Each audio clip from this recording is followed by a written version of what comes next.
dominating the market at that time.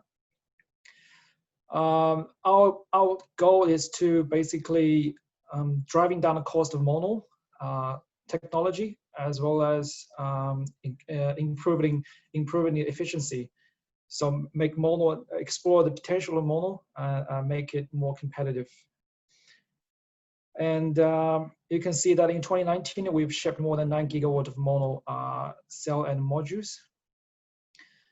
In terms of financial health, financial strength, we've got the highest Oddman Z scores according to Bloomberg New Energy Finance.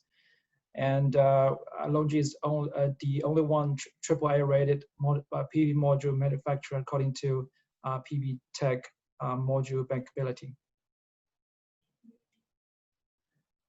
In terms of global reach, we've got more than 40,000 employees globally, mainly concentrated in domestic China. We've got multiple factories in central and western China, and we've got another one in Vietnam and one in Malaysia. And we've got offices around the globe, especially for Australia. The Australian office was officially open last year in 2019. And we've got now around 13 team members here locally to deliver the best service we can to our customer here in Australia. So here is our capacity roadmap. So by the end of 2020, we're expecting to have 30 gigawatt module capacity and 75 gigawatt of wafer capacity. So before going further into more details of technical perspectives, I'd like to share this graph with you. So if we look at the core structure of a solar system, the percentage or the proportion of the solar module itself has become less significant throughout the years. So as a module manufacturer, we're looking at developing products that really bring values to downstream players like installers or EPCs. Because in most cases, especially in Australia, simply looking for the cheapest option in terms of dollar per watt, in most cases doesn't make economic sense anymore. So I think the most important thing for installer and EPC is to, for example, how to reduce the BOS cost by selecting a better solar module. So next few slides are some mainstream technical, module technology that has been widely used through in industry right now. For example, the first one, the half cell. Basically, the cell is cut in half, so the current is halved as well. In this case, the resistance is improved by 75%, and it has more. It has better temperature performance when you have shading, especially, or hotspot. Well, another thing is the Multibus Bar Technology. It also brings down the resistance loss by shortening the current transmission distance. It also brings better light capturing capability. Basically, the light can reflect more within the module if using Multibus Bar technology. If you look at the right hand side, that's the cross section of the 9-bus bar smart wire. And in the future, we might also introduce smart like triangle cross section of the ribbon. You can see down the bottom for our Hymo V and Hymo IV series. Well, here I like to highlight LONGi's gallium dope wafer technology.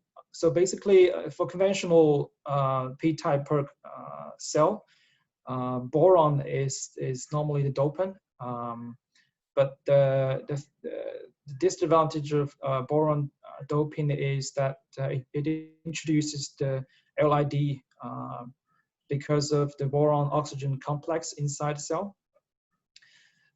So by using gallium as a dopant, we basically remove that mechanism, so we can offer a better performance guarantee.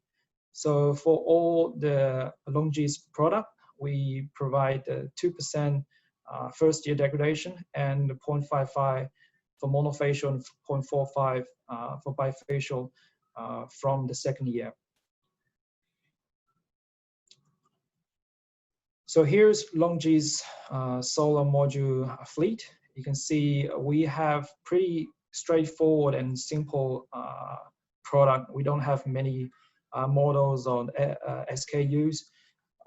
Our goal is basically scaling up the technology and drive down the cost and bring customer the most cost-effective product.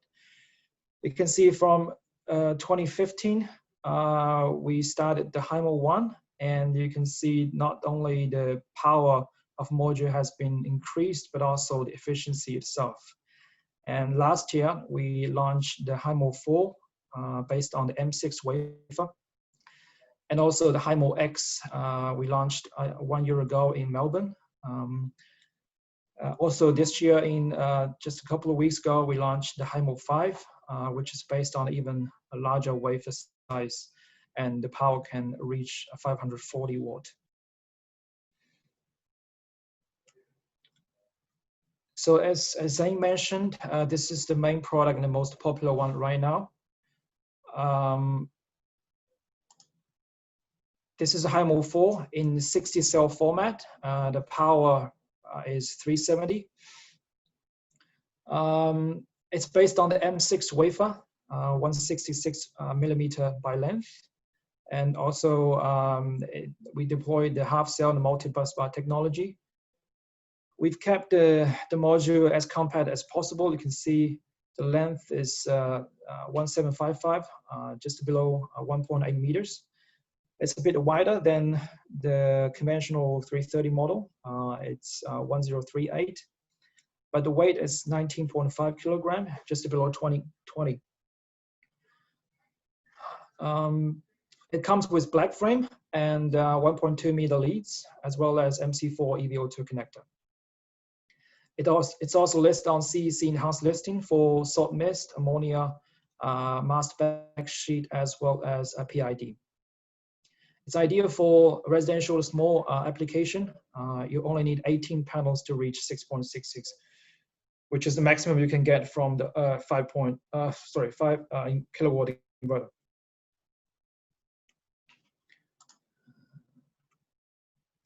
So here, this is the MC4 Eco2 compatibility, because our panel is 1,500 volt rated. So we have to use the 1,500 volt version of MC4, which is Eco2.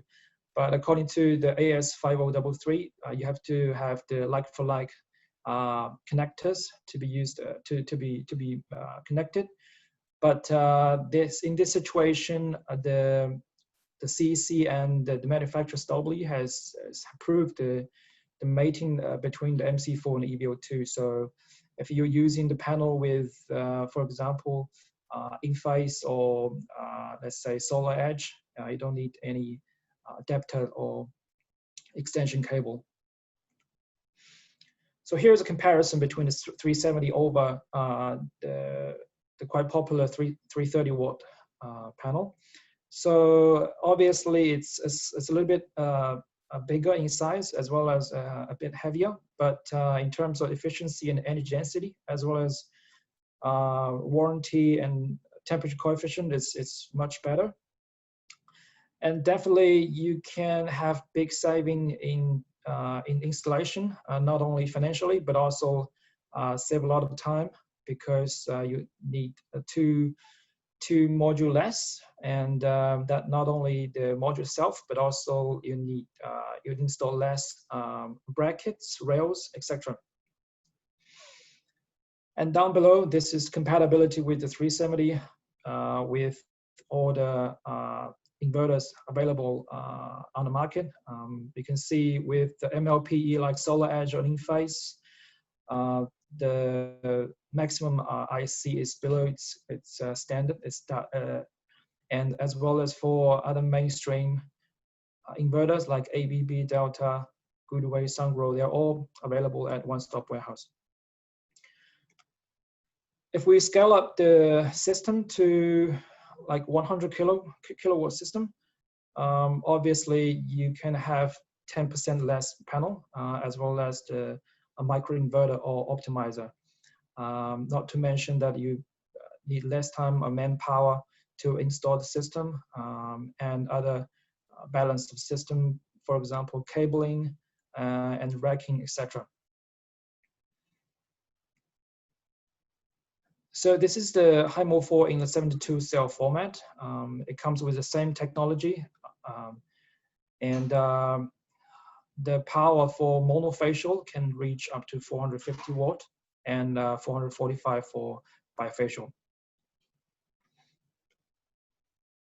Here comes the Hymo X, which is our shingle solar module. It's based on the shingle technology. So basically the cell is cut into five pieces, and they are connected in series by you can see there is a very thin strip here. It's called conductive adhesive. So instead of using like cell ribbon, we use this conductive adhesive to interconnect the cells. Because the cells are small in area, and which brings to the current is only 1/5 of a full cell. So that also leads to benefit like lower operation temperature, as well as hotspot temperature, if there is any. With the shingle technology, it comes with a very sleek appearance, and we've got very positive feedback from the installers and also homeowners that it has a very unique appearance and really bring some benefit to the house. So 1 sec. So this slide just illustrates the benefit from the Hymo X in terms of its shading tolerance. So it doesn't matter it's installed in horizontal or in landscape. If there is any shading caused by, for example, chimney or a nearby tree, it performs much better than the conventional half cell module. In case there is a hotspot, because of its low current, temperature, the hotspot temperature is also much lower than conventional panels. Due to its unique circuitry design, the junction box position is a bit different. I can see it's on the top and bottom side of the panel. So the wiring is a bit different as well. But we offer a 1.2 meter cable. You can have either of these three options in portrait or landscape. For example, for the first one, if you want to have the connection on the same side, you basically need to flip every second panel to make that happen. Or you can just keep the same orientation of the panels and connect the positive and negative across the long frame.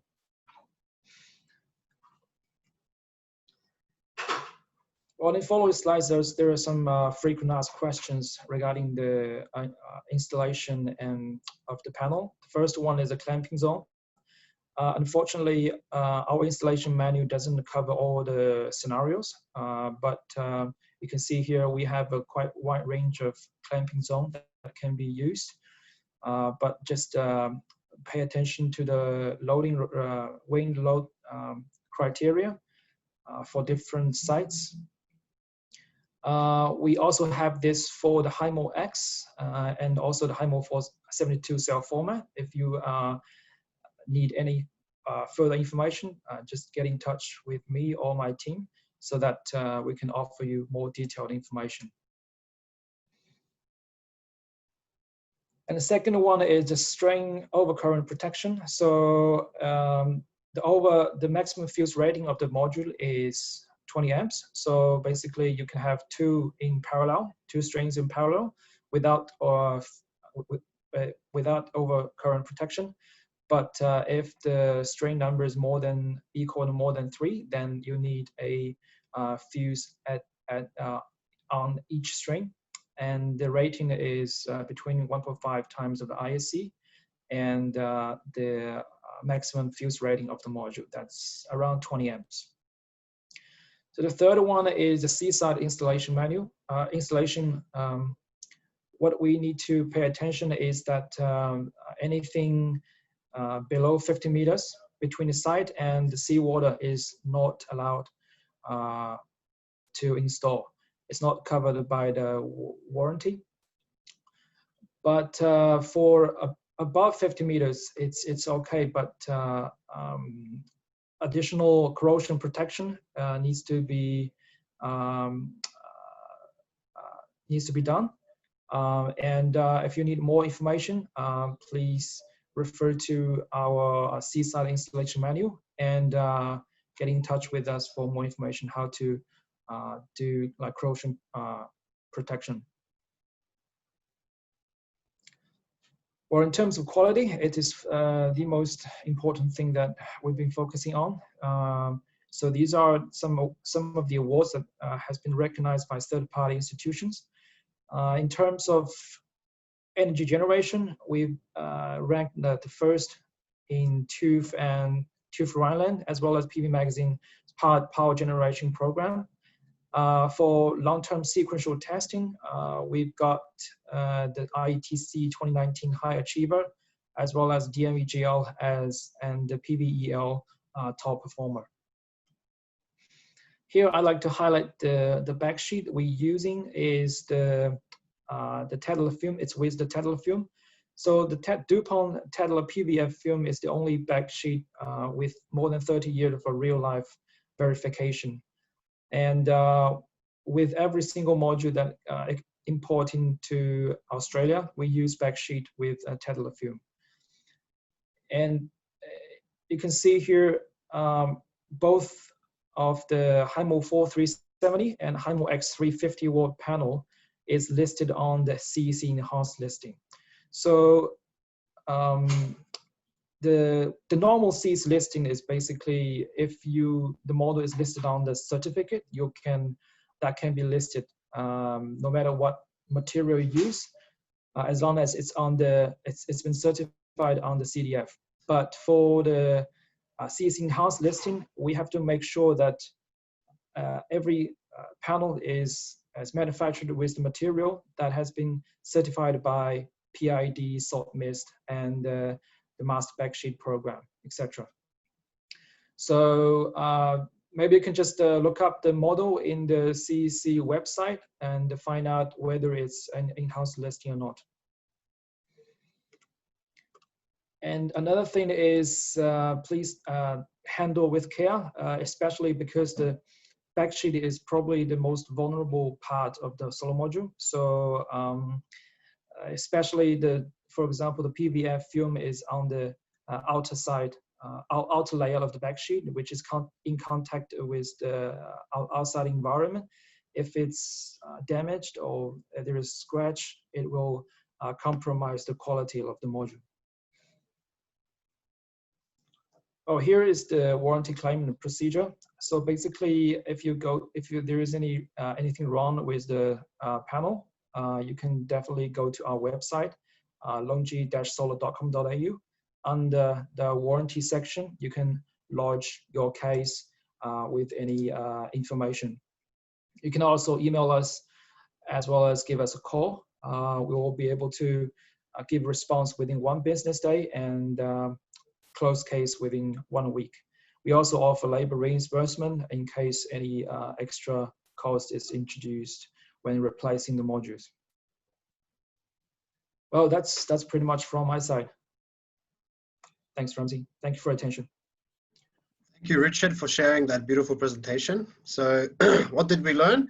We learned that LONGi is a global producer of solar panels with leading compliance and quality assurance, and very practical, versatile, and high compliance. So definitely very innovative player in the panel game, and very honored to have you here to present in further detail your products. So thank you for that.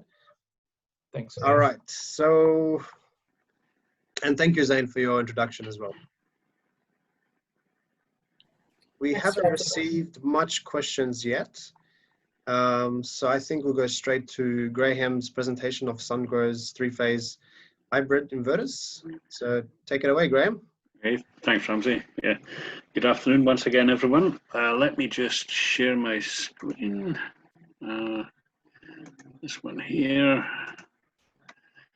And that should be, can you see my screen okay? Yep. Okay, I'll just put it onto the presentation mode. Bear with me. There we go, and I'll set my pointer up. Okay, there's a pointer. Okay, so this afternoon I'm going to introduce you to our new long-awaited 3-phase hybrid inverter. It's due on the market anytime now. I can't tell you exactly when, but today I'm going to do a bit of an overview. We are we're making training videos and training modules just at the moment, but time limitation, today I'll just be going through the basic, the overview and the functionalities and features of this. So let's get started. Sungrow, I'm not going to go, once again, I won't go into too much detail. Sungrow has been making inverters for 22 years. We're one of the global leaders, and we have offices all across the planet, including in Australia. We have 2012, we opened up our Australian office, and I think we've got about 18 staff now. We also have an offshore call center, a second call center offshore in the Philippines. And I'll touch on that later on. But we'll go on with the inverter. So we have this new 3-phase hybrid inverters. It comes in a 5 kilowatt and a 10 kilowatt size. They have full off-grid capability, so they can be connected in a residential situation on grid, or they can be connected off grid. And they are compatible with the high voltage batteries. So I'll go through a bit of the basic feature just to show you where it is slightly different from other inverters. The basic diagram, we do as we did with our SH5K series. The battery charging is DC to DC charging rather than DC to AC to DC. This is far more efficient than having too many like chargers in the series, so it's true DC to DC charging. The automatic transfer switch, or EPS if you want, is inside the inverter. It's no longer external to the inverter. And on the off-grid loads, you can now connect a third-party inverter, grid-connected inverter to that. And I'll show you a bit of information on that. What you can see in this overview here is, I can get my laser pointer, it's slowing down. Okay, we've got the power coming from the PV modules. This is going slow, I don't know why. And it'll go through the DC charger to charge the DC, the batteries there. And it will also flow out to the normal loads and the EPS loads, which are technically grid connected at that point. If there's no PV power, it discharges from the battery as they normally do, and it will still power both the loads, the grid loads and the EPS loads. I need to apologize for this slide here. It was going very slow. I think it's because of the animation. But what you really need to know about this, on the 10 kilowatt inverter, we've got 3 inputs. There are 2 trackers, 2 MPPTs. On the 5 kilowatt size, there are 2 inputs, and on the 10 kilowatt, there are 3 inputs, so you can get 3 strings in there. The short-term discharge in off-grid mode. It can, the 5 kilowatt can sustain 12.5 kilowatts for a short time. There's more information out on the data sheet. And the 10 kilowatt inverter can withstand 20.6 kilowatts. Now this is for where you have something like a pump or something like that that's going to have a high surge current. So you can, like in all off-grid systems, you have to be able to sustain a surge current for a certain amount of time so that your pumps can start up there. Charging and discharging through the DC to DC charger. I say when the grid goes off in off-grid mode, this transfer switch changes over and it will disconnect the emergency load from the grid. And as I previously said, you can still have a third-party PV inverter on this side of the loads as well to help charging the batteries. It will also charge the batteries through the AC circuits. Apart from the DC charging, you can also charge from surplus energy in the third-party AC inverter here, and it'll just charge back through this circuit here. It will handle single and three-phase loads. So in all true three-phase systems, you're going to have some loads that are three-phase, some of them are two-phase, and some of them are single-phase, and it can handle all of these loads, no problem. As mentioned before, it's compatible with the high voltage battery series. Currently, the LG Chem Resu series is compatible, and the BYD, HVS, and HVM are compatible. There is a new LG Chem battery coming on the market. We will have compatibility with that shortly. We will also have a Sungrow Samsung compatible battery towards the end of the year, which will be compatible with this as well. So you'll have the choice of 3 different battery types depending on your favorite.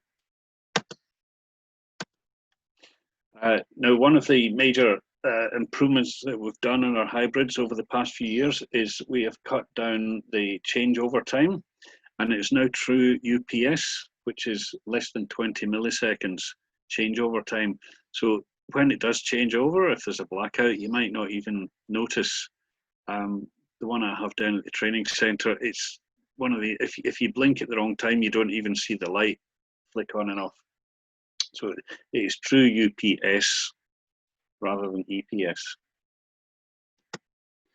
It will also, it can handle unbalanced loads when it's in off-grid mode. Obviously in grid-connected mode it doesn't matter, but when it's in off-grid, it doesn't need to be balanced loads. As you see down here, this vector down here, it can handle up to 3.3 kilowatts on phase B when it's only got 0.3 kilowatts on phase A.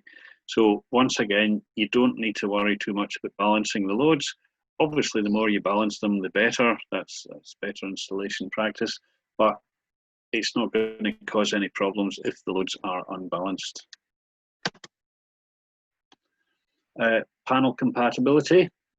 We have improved the current rating of our trackers up to 12.5 amps. So each MPPT tracker can handle 12.5 amps. This makes us compatible with the new LONGi series, Trina Solar and Canadian Solar. So if your panel, for example, 11.5 amps, no problem, we can handle 12.5 amps. It means you can put pretty much any panel on our inverters. Another feature that we've introduced is frequency shifting. Now this is in the off-grid mode. When you have another grid connect inverter connected to the emergency load circuits, we can control the output of that through frequency shifting. You don't need any control circuitry for this. It goes through the AC mains, and it works in pretty much the same manner as your normal function with the inverter. When the battery is fully charged and there's too much power coming from the system, it will change frequency up to 51.125 hertz. And what that will cause the other inverter to do is it will ramp down its output power. So you're able to control the third-party inverter without actually using control wiring, which is quite handy. Here's a bit of a drawing to demonstrate that. Now, in the past, when we were putting in an off-grid system, you would have your inverter, you would have a charge controller, you'd have your batteries, you'd have a controller, and your third-party solar inverter.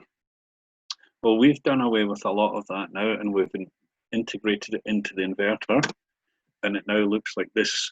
So that means for the installer, it's a lot less complicated, it's a lot quicker, it'll save you a lot of time, and it'll save you your install costs as well. So if you're actually competing, you can save a bit of money by doing it this way. So you don't have to do all that tricky data wiring that always goes wrong.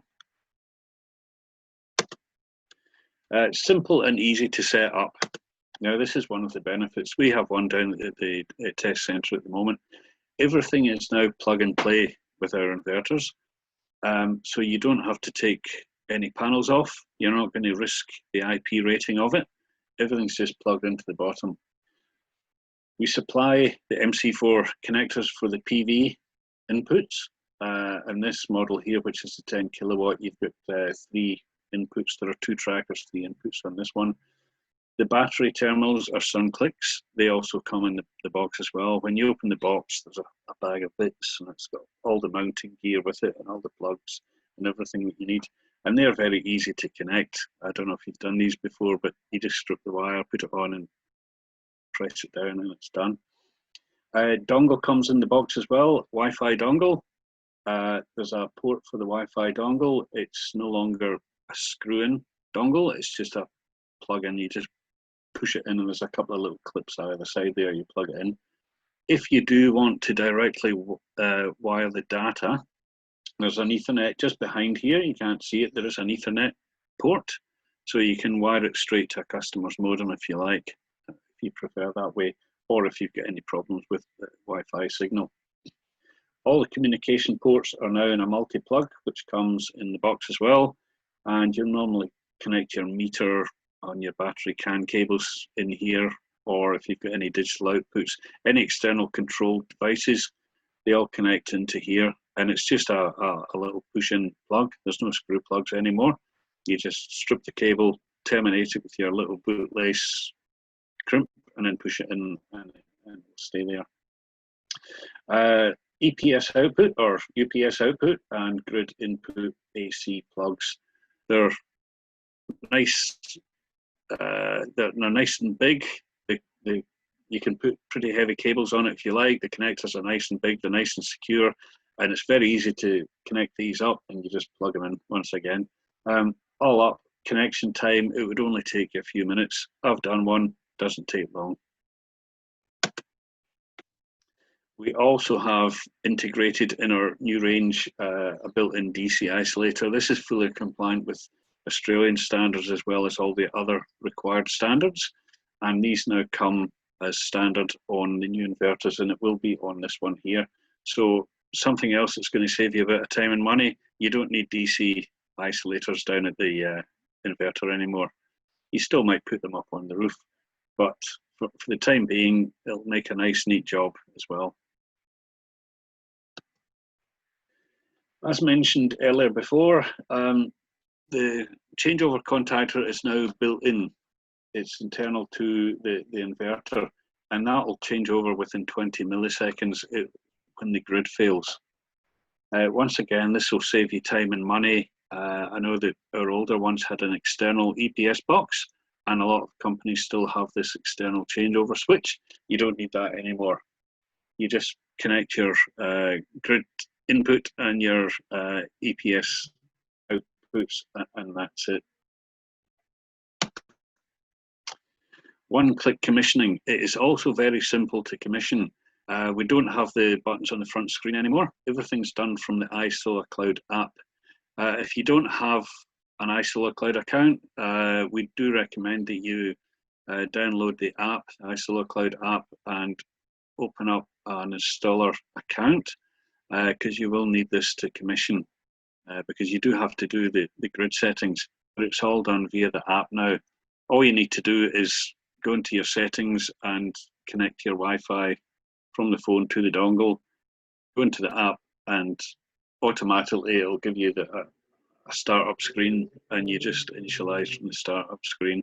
And you can set any other settings if you have any like quality, like power factor settings. They can all be done from within the app.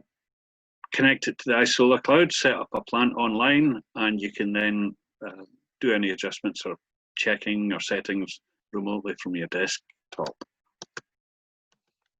This is the new Isola Cloud platform we have. We've been tweaking it for a year or so now. If you haven't used it, I suggest you have a look at it. It's very handy. There's a lot of things that you can do in this platform now. Firmware upgrades can be done online or locally. You can get access to all the inverter data, so you can very quickly work out if there's any problem. It could be grid over voltage problems. It's all in here, and you can quite often fix them without going out on site. It also allows us to log in as well, because we can quite often help you if there's something really tricky, and we can help you with that. So it's quite important even for the customer, because they get their data displayed, so they can see how well the system's performing. And if they put all the settings in, it will tell them how much money they're saving as well, which is pretty good. That's the new interface. We have, I say, changed it recently. It's got a lot more information on it, and it's a lot clearer to see what's happening as well.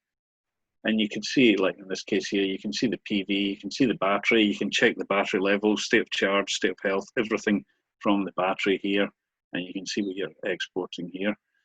All these little icons down the side are the different things for different level of access. You can get right into your string voltages, string currents, anything you want, any of the power quality settings, any of the power quality information you can get in here. And as previously, yeah, firmware upgrades is basically a one-button upgrade now. It's very easy. We've listened to all the feedback that we've had over the past while on the app, and we've developed it, and we've got it now that it's working really, really well. And a lot of that is based on feedback that we've had from you guys. So thanks. We've got all your volt watt adjustments. You can switch them on or off. Doing it from your desktop is so much easier. On the inverter itself, once again, you can set when you want the battery to discharge. The customer may have a time of use tariff. So what you want to do is set the battery to discharge during the expensive tariff times. And that'll help save them money as well. And it'll also speed up the payback period. If you can really get into these high charge times, it'll drop the payback period right down. So it can be configured. There's a variety of configurations for this, and I'll give you an example of each one of them. Now, this is a standard residential setup, and somebody phones up and says, oh, we want solar with battery and all the rest of it. So you put your panels on the roof, and you put your inverter on the wall, and the battery on the wall or on the ground where you put it. It comes with an energy meter. There's an energy meter in the box of each inverter. You don't need to buy one. You put your energy meter in, and there's your subboard there, emergency load subboard there. This is a standard configuration where you charge the battery from the PV panels and you discharge at night from the battery. It can be connected up as an AC charger. This is a case where, for example, it might be a doctor's surgery. They can't put solar panels on the roof, but they do want a backup power supply for their fridges where they keep all the medicines and drugs, things like that. Or they might want to keep the computer system running for X amount of hours if there's a blackout. This is a straight AC charging system, and what you would do is you would set the charging time of the battery, say overnight or something like that, to charge the battery up to full power. And if the power's off during the day, they can use the power. Existing system without PV, this is what we call retrofit. If there is an existing system and somebody wants to install a solar system, you don't need to take away their old inverter. You don't need to touch the existing system. The downside of that is you may have to upgrade an existing system up to current standards, and that might give you extra work. You're also going to inherit the warranty on that. As soon as you touch that system, you're going to become responsible for the warranty. So that's not a problem. All we do is enable the AC charging, and it will charge exactly the same as it normally would, except it's going to charge through the AC circuits. It achieves this by the energy meter here. As soon as the energy meter senses export, it'll switch on the charging circuits. So it'll work exactly the same. Once the energy meter starts to detect import, it'll start discharging the battery. Nice and easy. Of course, you can have both. No limitation there. We've got export limitations, so you can comply with all the export limitations. And as long as the customer's allowed X amount of kilowatts on the roof, you can do that. And in this case, it will charge from both the AC and DC, depending where the energy is coming from. And off-grid, yes, you can connect a generator. It's got an external control function here. You see this little wire here, and it will control a third-party genset. So yeah, you can put it in full off-grid mode with a third-party external inverter, and there's your battery there. And it'll work exactly, it's got black start, so even in the morning when it comes on, when the sun comes up, if the battery's flat, the inverter will still power up. It's true off-grid. And if you want further information, I'm not able to see the questions at the moment, but we'll try and do some Q&A at the end of this. But if you do want further information, don't hesitate to contact us. We do have on our web page, we've got a knowledge base. If you've never been there, I suggest you go and have a look at our web page. It's at service.sungrowpower.com.au, and we've got all the documentation and data sheets and all the rest of it. Videos, all the training videos that we do for this will be up online, and you can access them, or you can email. Hang on, I've just got that full question in the way. You can email us at service@sungrowpower.com.au, or you can call us 1-800-786-476, and we'll, if we can't answer your question there and then, we will get an answer to you shortly. We've also been improving our service, after-sales service. We've hired extra staff.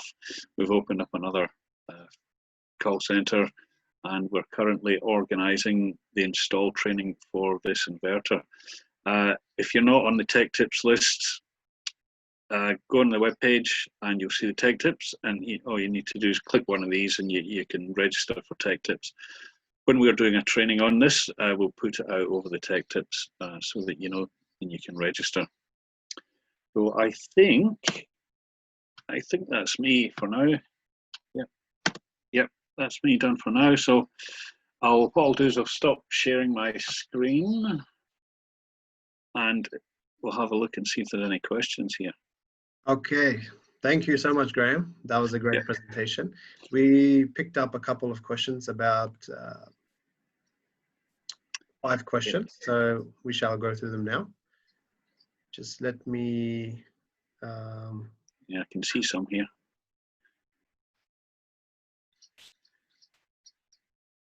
I'll start with the one that says, can the 3-phase inverter be used for off-grid purposes? Yes, it is a true off-grid inverter. It'll work exactly the same as any other off-grid inverter. Is there a 30 kilowatt model on the way? Not that I know of. So no, I'm not aware of a 30 kilowatt. When will the inverter be here? My understanding is end of August. That's my understanding, but obviously they've got to come through the, they arrive in the boat, they've got to go through the docks, they've got to go through customs, it's got to go to a warehouse, they've got to go out to the distributors. So it is on its way. I believe the end of the month is when it's going to be here. And we got a question in the comment section actually from Shalish Kumar. Oh He's yeah, I can see that. asking a couple of questions. First one is the inverter having an inbuilt DC isolator, and is it approved from the CEC? Yes, it's got all the approvals. Yes. So yes and yes to your question, Shalish. Yeah. He's also asking, is it the same in a single phase without EPS? The new premium series. If our inverter has a DC isolator, it's approved. They've got all the approvals. Yeah. Cool. And he's also asking, if I have an existing system with a third-party inverter, then how can we connect the hybrid inverter? Yeah, just normally you would connect it. If I'm assuming you're on residential here, you would basically connect them both to the grid, just the same. All it works fine. Yeah, because we use the DC and AC charging. So yeah, you just connect them both. The only thing you'd have to watch out for is energy meters. You can only have the one energy meter controlling the one inverter. Like, so if you were controlling the export, you can only have 1 meter. So if the other inverter's got an export control, talk to us and we'll try and work out how we can do that. But normal cases, yeah, you just connect it up as per normal. It works fine, yeah. Our SH5K series has been doing this for quite a few years now. Yep, and to further add on to that, Sungrow is also offering commercial storage solutions. So all-in-one energy storage solution via the AC coupled Yes. battery systems. So Yep. these can be in the range of 73 and 159 kilowatt hour capacity, I believe. Graham? Yeah, there's off-the-shelf solutions. We can design them specific, but we bring them in containers, and generally we get the installer would put in all the AC cabling and just a reminder, come up there. Yeah, all the AC infrastructure, and they put a concrete base, and we bring it in. It sits on the base. It gets coupled up, and normally we would commission. So yeah, talk to our sales people. Give us a call or click an email, and somebody will call you back. So yeah, we do these. Yeah. Awesome. Let me just double check the Q&A just to see we covered everything.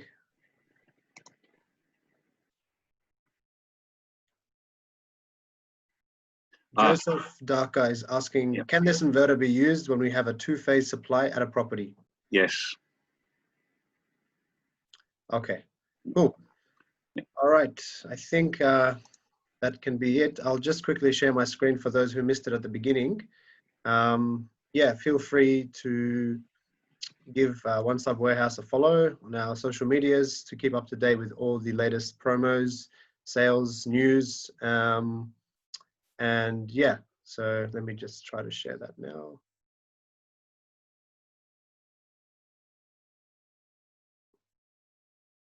You can whip out your phone and scan the QR code. Unless you've got a very old Android, it might not work, but you can manually do it as well. Also, next week we have, in the month of September, we'll be introducing One Stop Live Trivia. So this is just an interactive program that gets all our community together to speak about the latest news, tech tips, and also just the trivia games. So I quickly play this little clip for those who didn't hear at the beginning.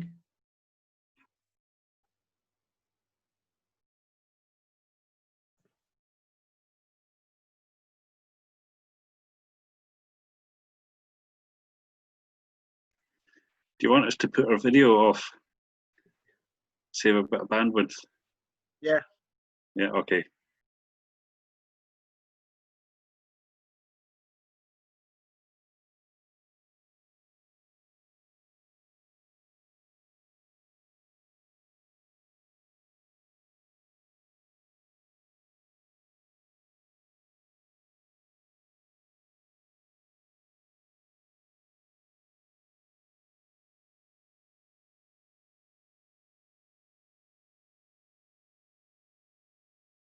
Okay, thanks guys. So before we conclude, I'll just quickly go through a couple of facts that I frequently get. So frequently asked questions will include, when will you get the CBD points? So I will download the report from this webinar, this Zoom webinar, and send the list with your accredited numbers to Sungrow and LONGi, and then they will process them and lodge it to the CEC.